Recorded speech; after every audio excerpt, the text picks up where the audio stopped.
প্রথমে আমরা পরিচয় করব যে আমরা প্রথমে জানব যে মুহাম্মদ সাল্লাল্লাহু আলাইহি ওয়াসাল্লাম হচ্ছেন আমাদের শেষ নবী। কি শেষ নবী? এটা আপনারা বিশ্বাস করেন? কারা কারা ঈমান রাখেন? সকলেই? হ্যাঁ। এটা আমরা বিশ্বাস করব কি করে? যদি বলছেন কোরআনে আছে। এখন একটা হিন্দু লোক আপনাকে জিজ্ঞেস করছে, ভালো করে বুঝবেন যে মুহাম্মদ শেষ নবী, তার প্রমাণ কি? আল্লাহু আকবার। আমি বলেছি এনাদের পরিচয়টা আগে দিব, তারপরে সুন্নত মানার ব্যাপারে বলবো। প্রথমে পরিচয় দিয়ে তিনি শেষ নবী, তার প্রমাণ কি? আচ্ছা, আমি মুমতাজুল ইসলাম, আমি আপনাদের গ্রামে জলসা করতে এসেছি, ভালো করে বুঝবেন। আমার নাম মুমতাজুল ইসলাম, বাপের নাম মোহাম্মদ মোস্তফা, গ্রামের নাম ফলদি, থানা দত্তপুকুর, জেলা উত্তর 24 পরগনা। আমার এক ছেলে এক মেয়ে, আমার মায়ের নাম সাফিয়া। আমি বক্তব্য দিতে এসেছি এখানে। আমার জন্ম 2-3-1990 সালে আমি এখানে এসেছি। আমাকে যিনি বক্তব্যের জন্য নেমন্তন্ন করেছেন উনি আমাকে চেনেন না। আমি চলে এসেছি, উনি আমাকে জিজ্ঞাসা করছেন আপনার নাম কি? আমি বললাম আমার এই পরিচয়। আমার পরিচয় পাওয়ার আধ ঘন্টা পরে এরকম আর একজন এসেছে, এসে বলছে আমিও তো আজকে এখানকার বক্তা। তা উনি বলছেন আপনার নাম কি? বলছে আমার নাম মুমতাজুল ইসলাম, বাপের নাম হচ্ছে মোস্তফা, ছেলে মেয়ে বলছে একটা ছেলে একটা মেয়ে। আচ্ছা আচ্ছা, বাড়ি কোথায়? উত্তর 24 পরগনা। আমি যা বলেছি ও তাই বলছে। আচ্ছা বলুন, দুজনের মধ্যে কেউ একজন ডুপ্লিকেট? Yes no? কেউ একজন ডুপ্লিকেট, একজন অরিজিনাল, তাই না? একজন ডুপ্লিকেট আছে না নেই? আচ্ছা, একজন ডুপ্লিকেট। আচ্ছা, পৃথিবীতে যত নবী এসেছিলেন কোন নবী বলেছেন যে আমাদেরকে তোমাদের মাঝে শেষ নবী করে পাঠানো হয়েছে? একজন নবী বলেছেন। কে? মুহাম্মদ সাল্লাল্লাহু আলাইহি সাল্লাম। তিনি বলেছেন আমাকে শেষ নবী করে পাঠানো হয়েছে। যদি ওর আগে অন্য কোন নবী যদি বলে দিতেন যে আমাকে শেষ নবী করে পাঠানো হয়েছে, তাহলে কিন্তু ভেজাল লেগে যেত। যেত কি যেত না? যেত। দুই, ওনার নাম মুহাম্মদ, তাই না? আহমদ ডাকনাম। ওনার আরো নাম ছিল আল আমিন, আস-সাদিক, ছিল না? তোহা ছিল না? ছিল। ওনার নাম ছিল। উনি জন্মগ্রহণ করেছিলেন কোথায়? কোথায়? মক্কায়, আরব দেশের মক্কা শহরে, কুরাইশ বংশে। আব্বার নাম আব্দুল্লাহ, মায়ের নাম আমিনা, তাই তো? এইবার একটা কথা বলছি, মুহাম্মদ সাল্লাল্লাহু আলাইহি ওয়াসাল্লামের ছেলে কটা? বলুন। ইয়েস, তিনজন। মেয়ে ইয়েস, চারজন। আল্লাহ নবী সাল্লাল্লাহু আলাইহি ওয়াসাল্লাম, এগুলো জানুন। আমাদের বক্তব্যতে এইসব হয় না। আমাদের বক্তব্য কি হয়? ও বাপরা মায়েরা খালারা, অমুক জায়গায় একটা আল্লাহর পীর ছিল, আল্লাহর ওলি ছিল, ঘোড়ার ডিম। এসব শুনে কোনো লাভ হয়? কোনো লাভ হয় সব শুনে? কোনো লাভ নেই।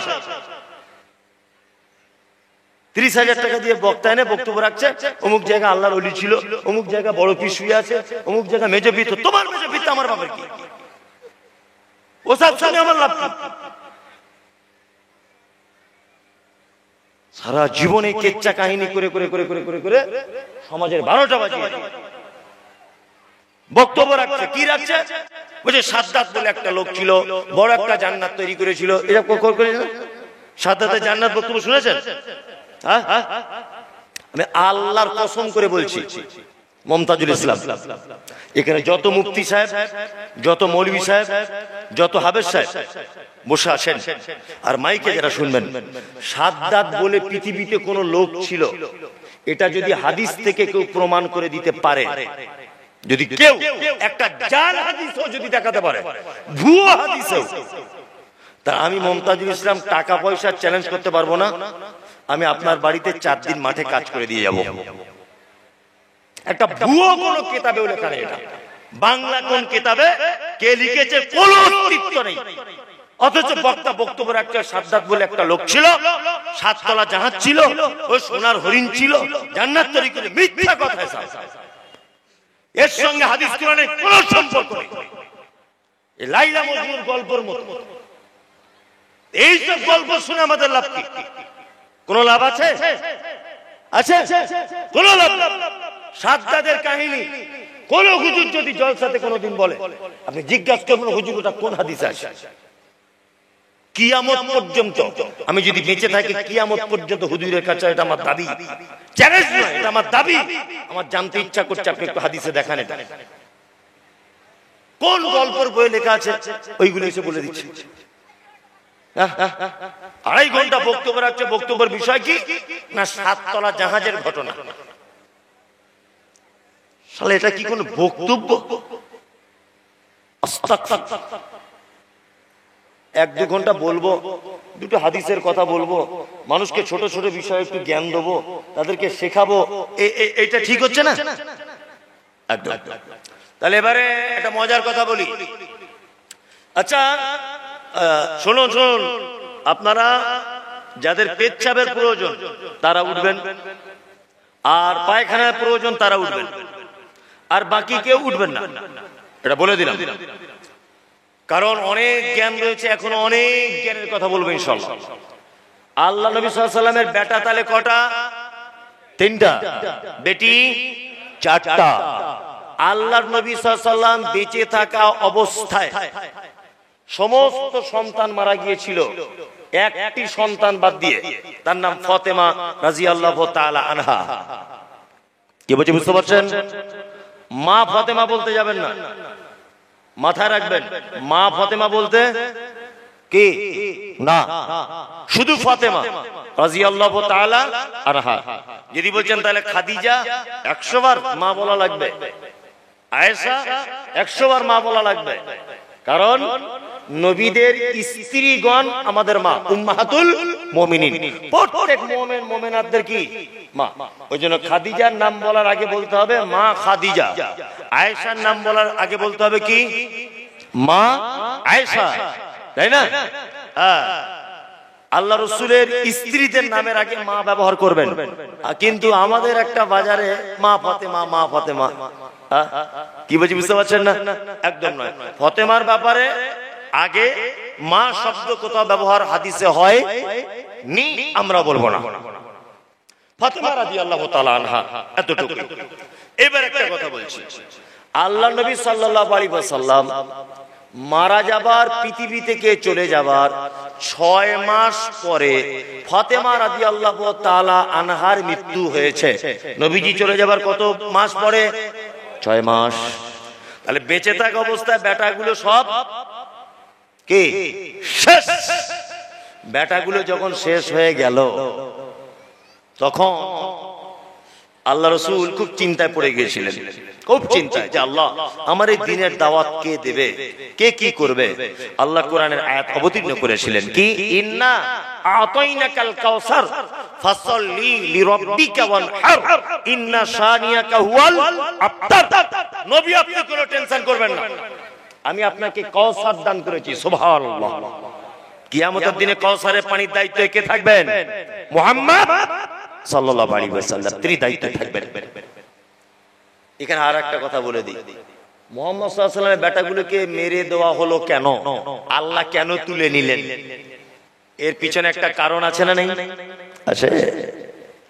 অনেক সময় দেখবেন, আমি যা মানলাম যে অমুক সাহেব পীর ছিলেন, এটা আমি মানলাম, পীর উনি ছিলেন, কিন্তু ওনার নাতি পীর হলো কি করে? এটা আমার জানতে ইচ্ছা করছে। ওনার বেটারা পীর হলো কি করে? আচ্ছা, পৃথিবীর কোন জিনিস অর্জন না করলে পাওয়া যায়? আমি বক্তা, ভালো করে বুঝবেন, আমার ছেলে জেনারেল লাইনে শিক্ষিত। আচ্ছা, আমার ছেলেকে আপনারা কেউ প্রধান বক্তা করে আনবেন জীবনে? আনবেন না। আমি ডাক্তার, আমার ছেলে ভবঘুরে, আমি ডাক্তার বলে একটা ক্যান্সারের পেশেন্ট তার কাছে কেউ নিয়ে যাবে? যাবে? ইমাম আবু হানিফা ইমাম ছিলেন, তাই তো? আচ্ছা, ওনার বেটা ইমাম হয়েছিলেন? হয়েছে না। ইমাম মালিক ইমাম ছিলেন, ওনার বেটা না। ইমাম শাফি ওনার বেটা না। তার মানে আপনি যা, আপনাকে দেখে আপনার বেটাকে তাই কখনো বানানো যাবে? যদি হয় আলাদা ব্যাপার, না হয় জোর করে করা যাবে না। আপনি পীর সাহেব বেটা নাই মেনে নিলাম, আপনার অনেক কেরামতি ছিল, আপনার বেটা পীর হলো, ও কি করে টাইটেল পেল? তার বেটা বলছে পীর, ও টাইটেল পেল কোথা থেকে? তার বেটা বলছে আবার পীর, এ পেল কি করে? তার মানে ওদের ফ্যামিলিতে যত লোক জন্ম হবে সব পীর, সব পীর। হেডমাস্টারের বেটা হেডমাস্টার হবে? হবে না, ও তো চোরও হতে পারে। তার মানে পীর নামের আগে পীর লাগিয়ে জনগণের টাকা লুটে পুটে খাবার একটা ব্যবসার বড় লাইন, এটা আমি মনে করেছি। কি বলছি বুঝতে পারছেন না? একদম এছাড়া কিছু না। তোমার দাদু পীর ছিল, এটা আমি মেনে নিলাম, মেনে নিলাম, আমার কোনো আপত্তি নেই। তোমার নাতি পীর, তোমার বেটা বলছে পীর, তার বেটা পীর, হয় কি করে? জামাই আল্লাহু আকবার। এই দেখুন, এবার একটা মজার কথা বলি। মুহাম্মদ সাল্লাল্লাহু আলাইহি ওয়াসাল্লামকে ছেলেগুলো মেরে দেওয়া আল্লাহ মেরে দিয়েছিলেন বা তুলে নিয়েছিলেন, কারণ একটা, আল্লাহ জানে যে নবীকে দিয়ে নবুয়ত শেষ করে দেওয়া হচ্ছে, খতম করে দেওয়া হচ্ছে। নবীর বেটাগুলো যদি বেঁচে থাকে তাহলে অতি ভক্তি করতে করতে করতে করতে নবীর জায়গাতে তার বেটাগুলোকে বসিয়ে দেবে মানুষ। এই জন্য আল্লাহ আগে থেকে পরিকল্পনা করে বেটাগুলোকে তুলে নিয়েছেন। কি বলছি বুঝতে পারছেন? আল্লাহ পর্যন্ত এই কৌশল করেছেন। আর এ বলছে আবার আমার যা কিছু ছিল আমার নাতিকে দিয়ে চলে গেলাম, আপনারা সবাই এর মুরিদ হবেন, আর পাছার চামড়া তুলে দিতে হবে। বিয়াদব কোথাকারে। মানুষ এত বড় বোকা হয়? আপনার বইয়ের যখন ছেলে হয় না বলছে তখন অমুক জায়গায় চল পীর সাহেবের কাছে, আর পীর সাহেবের বইয়ের যখন ছেলে হয় না গোপনে প্লেনে করে সিঙ্গাপুরে যাচ্ছে। নিজের বইয়ের ছেলে করতে পারছে না, ও পরের বইয়ের ছেলে করে দেবে। আশ্চর্য ব্যাপার। এ ঘটছে কি ঘটছে না, আজব ব্যাপার। আমি আল্লাহর কসম বলছি, এটা মিথ্যা কথা না, আমার কাছে রেকর্ডিং করা আছে। সেই ফোনটা আমার বোম্বাই গিয়ে চুরি হয়ে গেছে, নেই, তাছাড়া দেখাতাম। একটা লোক নতুন বাস কিনেছে, এটা আমি অনেক জলসায় বলি। বাস কিনেছে, তা নতুন বাস, তা ও এখন মাদুলি করতে গেছে পীর সাহেবের কাছে। তা পীর সাহেব বলছে কি কিনেছেন? তা বলছে বাস কিনেছি। পীর সাহেব বুঝতে পেরেছে যে লোক বাস কিনে নিশ্চয়ই সে ছোটখাটো পার্টি না, বড় পার্টি। পীর সাহেব তখন বলছে যে লকডাউনের পরে একটু তাবিজের দাম হালকা বেড়েছে। বলছে হুজুর কত? বলছে বাসে তো 10,000-এর কাছাকাছি ধরে না। ভালো ভালো। তা ও দেখছে যে 34 লাখ টাকার বাস কিনতে পারলাম, আর 10,000 টাকা হুজুরকে দিতে পারবো না, দেবো। 10,000 টাকা হুজুরকে দিয়ে তাবিজ নিয়েছে। তা হুজুরকে জিজ্ঞেস করছে, হুজুর আমার তাবিজের কাজ কি হবে? বলছে আরে পাগল, কাজ এটা বলতে লাগে, এটা বলতে লাগে। ড্রাইভার যে সিটে বসে চালাবে ওই সিটের তলায় লাল সুতো দিয়ে বেঁধে দিবে। দেখবি রোডে যত বাস চলে সব বাস ফাঁকা যাবে, আর তোর বাসে বাদুরের মতো প্যাসেঞ্জার ঝুলবে। ভালো করে বুঝবে, বাদুরের মতো প্যাসেঞ্জার ঝুলবে। মনে মনে ভাবছি যে তোর তাবিজে যখন এত পাওয়া, এত দামি জিনিস বিক্রি করে দিলি কেন? ওই পাঞ্জাব ব্যাংকের ম্যানেজারকে একটু তাবিজ করে তোর অ্যাকাউন্টে টাকাগুলো ঢুকিয়ে এলে আরো তো সুবিধা। সুবিধা না সুবিধা? আশ্চর্য ব্যাপার। মানে সারা দুনিয়াতে এই সমস্ত চিটিংবাজি গুলো চলছে। চলছে কি চলছে না? চলছে। একটা লোকের দেনা হয়ে গেছে, দেনা, ঋণগ্রস্ত। কত টাকা? না 5,000 টাকা। তা ঋণ মেটাতে পারছে না বলে পীর সাহেবের কাছে যে পীর সাহেব একটু দোয়া করে দেবেন। কিন্তু পীর সাহেব তো এমনি দোয়া করেন, নজরানা দিতে হয়, দিতে হয় না? 5,000 টাকা ঋণ মেটানোর জন্য হুজুরের কাছে দোয়া চাইতে গেছে। হুজুর বলছে তাহলে 50টা টাকা দেন, একটু জুত করে দোয়াটা করি। 50 টাকা হুজুরকে দিয়েছে। তাহলে লোকটা 5,000 টাকা দেনা শোধ করার জন্য হুজুরের কাছে গেল, আর হুজুরের কাছ থেকে যখন বাড়ি এলো তার দেনা হলো কত? 5,050। তাহলে হুজুরের কাছে গিয়ে লস হলো না লাভ হলো? লস, একদম লস। দেনা বেড়ে গেল, বেড়ে গেল না? বেড়ে গেল। বরং ওই 50 টাকা কোন এতিম বাচ্চা ছেলের হাতে যদি আপনি দিতেন, ওই 50 টাকা যদি মসজিদের বাক্সে ঢুকিয়ে দিতেন, ওই 50 টাকা দিয়ে যদি আপনি একটা অনাথ বিধবা মহিলাকে দান করতেন, ওই 50 টাকার যদি 5টা চকলেট কিনে 5টা গরিব বাচ্চাদের হাতে তুলে দিতেন, মনে হয় আল্লাহ আপনার ঋণ পরিশোধ করে দিত। কি বলছি বুঝতে পারছেন না? মানুষ কত বড় বোকা, কত বড় বোকা। পৌষ মাসের হাড় কাঁপানো শীতে টক টক টক টক টক টক করে মা কাঁপছে, আর কলকাতা থেকে চাদর কিনে ও যাচ্ছে অমুক মাজারে চাদর চড়াতে, মানে ওকে মেরে একেবারে পাছার চামড়া তুলে দিতে হবে। বিয়াদব কোথাকারে, তোমার মায়ের গায়ে শীতকালে চাদর নেই, তুমি মাজারে যাচ্ছ চাদর চড়াতে, তোমার লজ্জা শরম নেই? মানুষের তো একটা লজ্জা শরম থাকে। এদের থেকে দূরে থাকবো আমরা ইনশাআল্লাহ, ইনশাআল্লাহ, ইনশাআল্লাহ। তাহলে মুহাম্মদ সাল্লাল্লাহু আলাইহি ওয়াসাল্লামের বেটাগুলো কেন মারা গেল এটা আমি কি বলে দিলাম। এইবার আর একটা কথা বলবো, মুহাম্মদ সাল্লাল্লাহু আলাইহি ওয়াসাল্লামকে আমরা মানবো কিভাবে, কিভাবে আমরা মানবো? আল্লাহ তাআলা বলেছেন পবিত্র আল কোরআনে, কুল ইন কুনতুম তুহিব্বুনাল্লাহ ফাত্তাবিউনি ইউহিব্বুকুমুল্লাহ ওয়া ইয়াগফির লাকুম যুনুবাকুম আল্লাহু গফুরুর রহিম। আল্লাহ বলেছে, তোমরা যদি আমার ভালোবাসা যদি পেতে চাও, আনুগত্য করো কার? কথা বলুন। তোমরা যদি আমার ভালোবাসা পেতে চাও তাহলে আনুগত্য করবে কার? মুহাম্মদ সাল্লাল্লাহু আলাইহি ওয়াসাল্লামের। তার মানে মুহাম্মদ সাল্লাল্লাহু আলাইহি ওয়াসাল্লামের আনুগত্যের মাধ্যমেই আল্লাহর ভালোবাসা পাওয়া কি যাবে, তাই না? আল্লাহর ভালোবাসা পাওয়া যাবে। তাহলে আমাদেরকে মুহাম্মদ সাল্লাল্লাহু আলাইহি ওয়াসাল্লাম যা কিছু বলেছেন সেগুলো মেনে নিতে হবে এবং ওনাকে ভালোবাসতে হবে। কি বলছি বুঝতে পারছেন?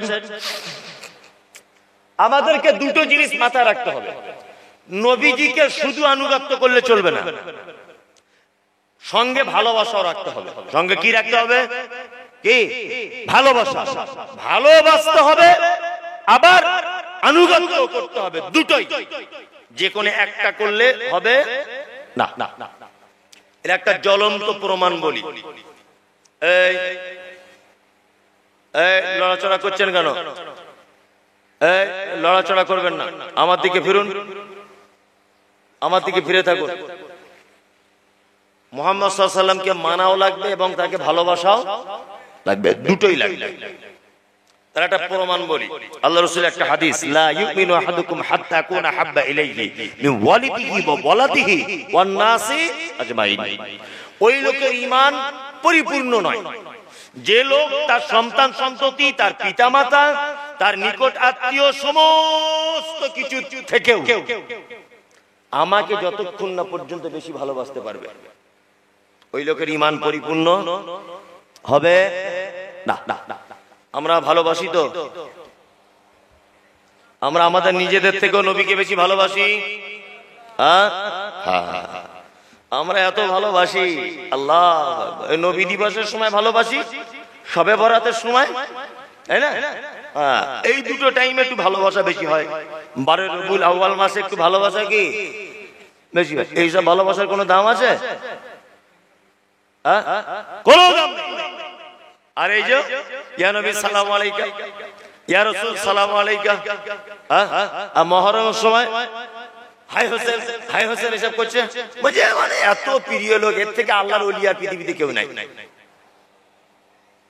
এটা কি ভালোবাসা? না। সাহাবায়ে কিরামগণ কত ভালোবাসতেন জানেন? আল্লাহু আকবার, আল্লাহু আকবার। একটা খুব মর্মান্তিক ঘটনা আপনাদের সামনে বলি। আচ্ছা, উহুদের যুদ্ধ কত হিজরিতে হয়েছিল কারো জানা আছে? উহুদের যুদ্ধ কত হিজরিতে হয়েছিল কেউ জানেন? জানেন না? জেনে রাখুন, অন্য জায়গায় কেউ ধরলে বলবেন। এক, বদরের যুদ্ধ হয়েছিল 2 হিজরিতে, তারপরের বছরে উহুদের যুদ্ধ, তার নাম 3 হিজরি। মনে থাকবে? এই উহুদের যুদ্ধে মুসলিম আল্লাহ রাসূলের ইমানদার সাহাবী 70 জন শহীদ হয়েছিলেন। কতজন? 70 জন। আল্লাহু আকবার। এখানকার একটা ঘটনা বলছি। হানজালা বলে একজন সাহাবী ছিলেন। কি নাম? হানজালা। হানজালার বিয়ে দিচ্ছেন আল্লাহ রাসূল নিজে, বিয়ে পড়াচ্ছেন। কখন? আসরের নামাজের পর। বিয়েতে আল্লাহ রাসূল সাল্লাল্লাহু আলাইহি ওয়াসাল্লাম খোরমা খাজুর সাহাবীদের ভিতরে বিলি বন্টন করলেন। রাতের বেলা হানজালা তার স্ত্রীর সঙ্গে আছেন, স্ত্রী মিলনও করেছেন। আল্লাহ নবীর প্রতি কত ভালোবাসা ছিল সাহাবীদের, আপনার এখনই চোখে পানি চলে আসবে। দেখুন হাদিসটা শুনুন। স্বামী স্ত্রী মিলনের পরে রাতের বেলা বাসর রাত্রে শুয়ে আছে, একদম সহিহ হাদিস। গভীর রাত্রে আল্লাহ রাসূল যুদ্ধের দামামা বাজিয়ে দিলেন, ওঠো উহুদের যুদ্ধে যেতে হবে। হানজালার কানে আওয়াজ এলো, আল্লাহ রাসূল ডাকছেন। তাড়াতাড়ি করে উঠলেন বিছানা থেকে। ওঠার পর স্ত্রীকে এতটুকু কথা বললেন, আল্লাহর নবী জিহাদের জন্য ডাকছেন, 1 মিনিট আমি আর বসে থাকতে পারবো না, চলে যাচ্ছি।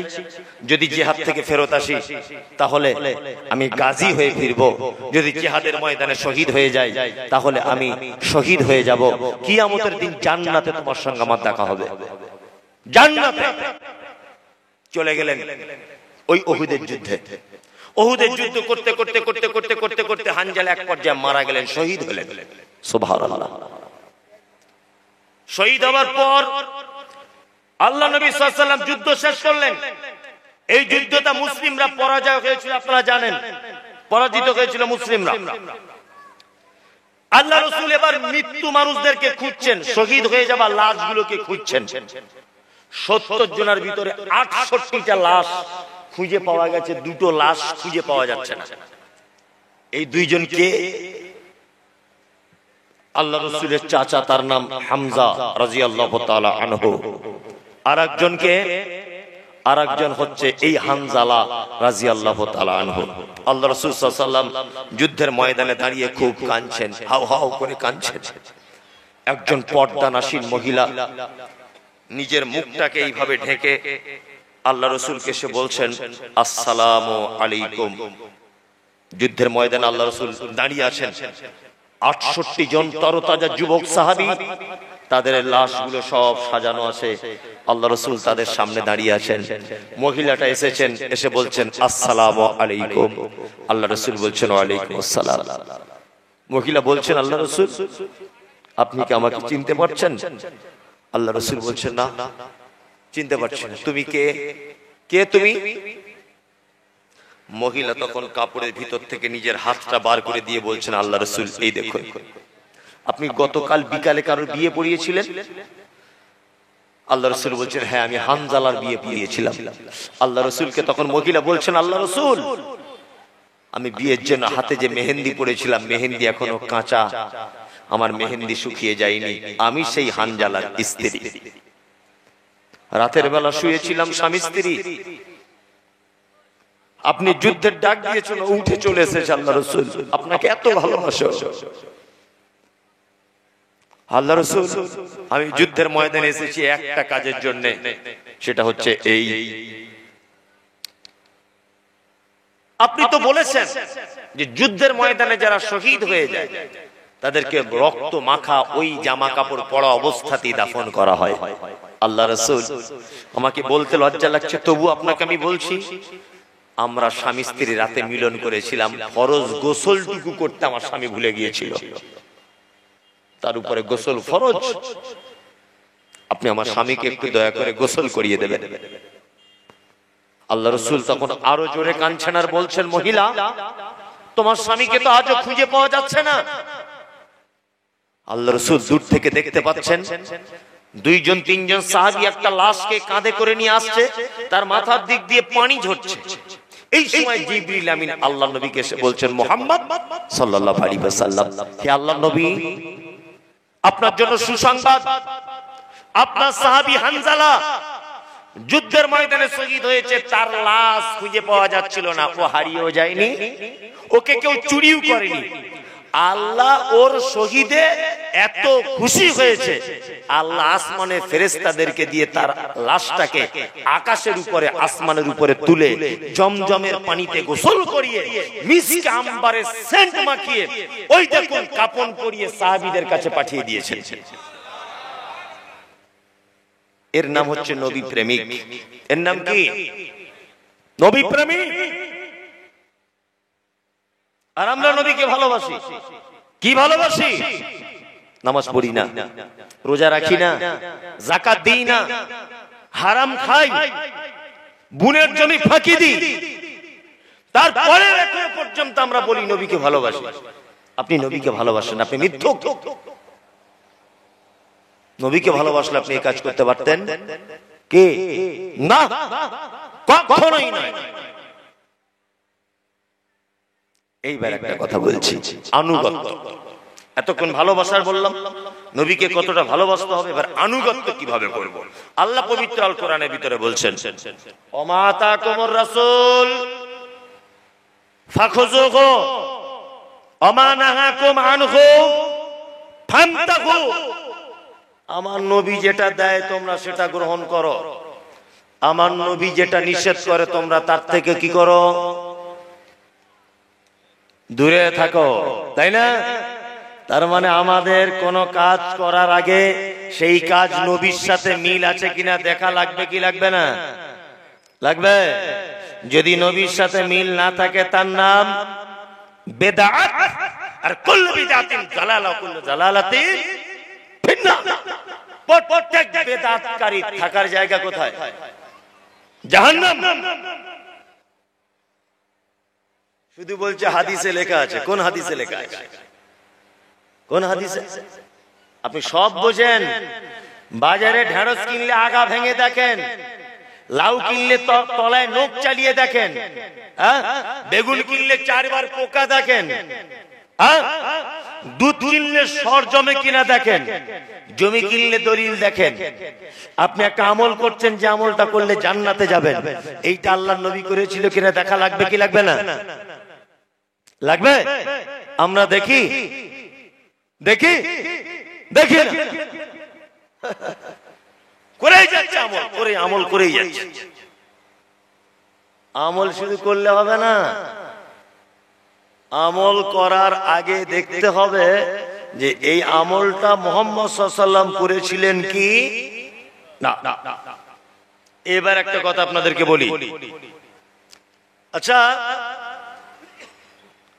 জোহরের কয় রাকাত ফরজ নামাজ? 4। নামাজ পড়া ভালো কাজ না খারাপ কাজ?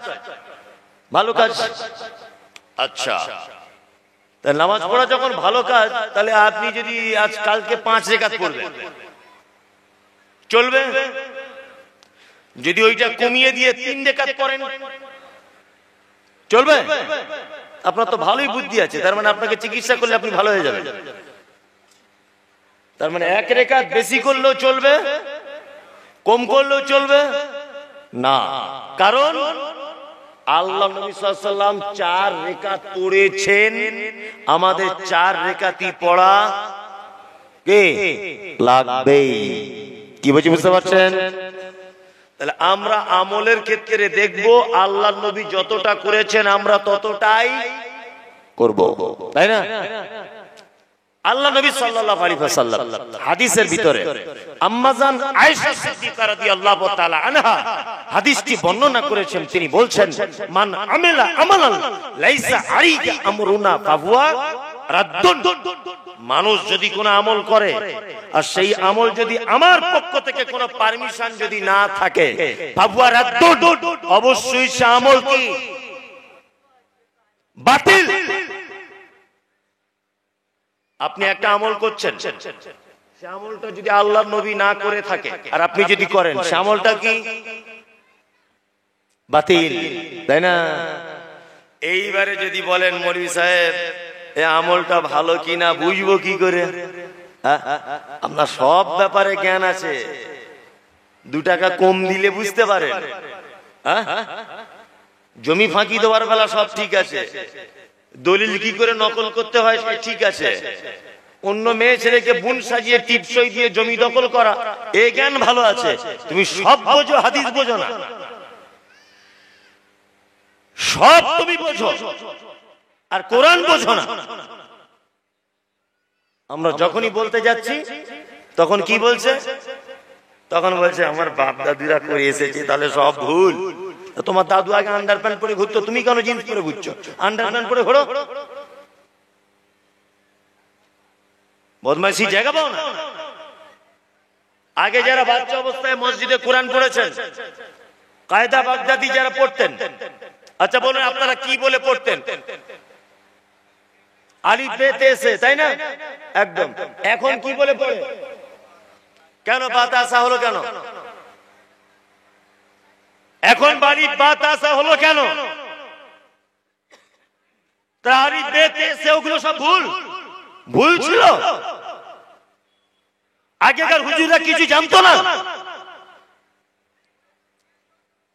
এইটা আপনি জিজ্ঞাসা করবেন হুজুরকে, হুজুর বলবে না না এইটা উত্তম।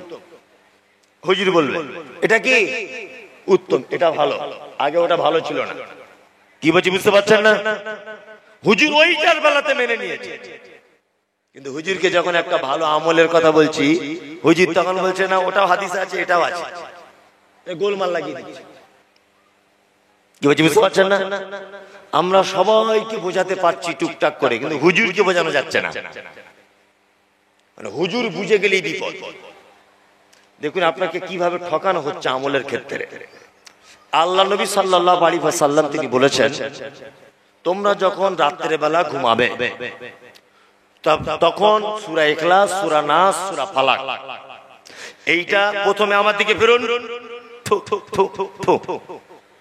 তিনবার পড়ার পরে নাস, ফালাক আর ইখলাস পড়ার পরে তিনবার থুতু দেবেন না, শুধু এমনি এইটা করে যতদূর হাত যায় ততদূর বুলিয়ে নেবেন। কি বললাম বুঝলেন?